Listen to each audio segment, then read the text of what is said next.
Colorado. One more day in Colorado, and we will be entering Kansas. So, looking forward to knocking off yet another state, moving forward to our destination of Yorktown, Virginia.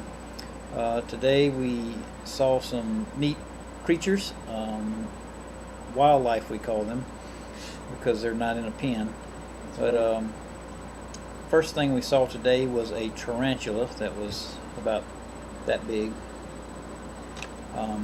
just walking across the road. And then the next thing we saw was a field full of prairie dogs. And I did a little research on prairie dogs, and they are thought to have one of the most sophisticated languages of all animals, including dolphins and something else, monkeys. But there were just hundreds of them in a field, and as we approached the field, you could hear them barking out to each other, and they all fled to their little burrows or holes, and then they little heads stuck up, and they just kind of checked us out as we rode by. So that was pretty cool.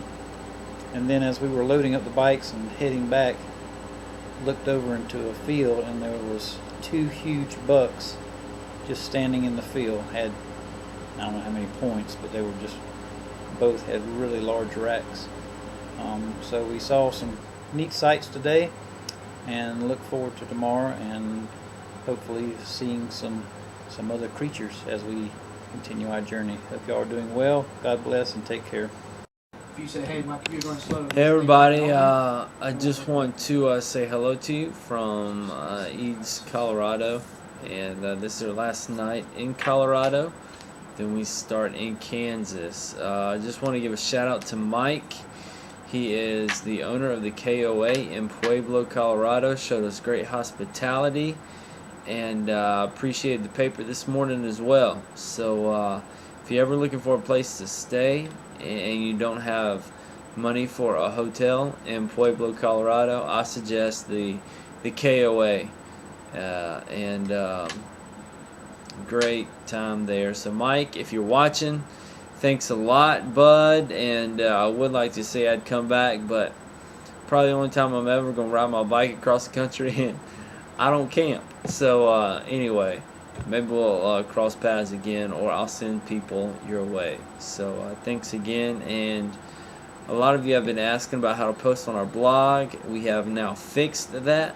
So the only thing you have to do is click the comment button up underneath, and you can post a comment. So please post many comments, because that keeps us entertained while we're in Kansas, and there's nothing else to entertain us except for the grasshoppers and cows. So there's only so much of those we can count before we get bored. But thanks again for all the support, and we'll see you later. Hey everybody, coming at you from Eads, Colorado. The last day here. Ride today was very windy, but very sunny. It was kind of cool, just looking out for miles and miles and miles and seeing nothing but golden grass and cows. We got to see a tarantula today, but that was actually pretty creepy. Other than that, we're looking forward to a long day in the saddle tomorrow. I think it's 138. What is it? 128 miles tomorrow. It's going to be our longest day. So be praying for us, and we'll talk to y'all soon. Hey guys, what's up? Start off by saying I'm disappointed in the Gamecocks. Seeing that we beat the number 1 team last week, and this week we lose to an unranked team. It's upsetting, but life goes on. Today while I was driving, I kept on expecting for us to start climbing an elevation, and luckily that didn't happen today. If you look on our map, there's no scale. All our other maps have had scales to how much you climb each day, as you've seen on the previous clips, and there's no scale on Kansas, which we assume means it's flat. So I started on my 4th book today, or a couple days ago, while I'm waiting on the guys. In the last couple days, I've started to read Tom Clancy, The Hunt for Red October. It's pretty good. Need to start watching some movies or so just to switch it up a little bit, because got a little bored today, but I was watching the cows and all that. So, but even that gets boring after a while. So Talk to y'all soon.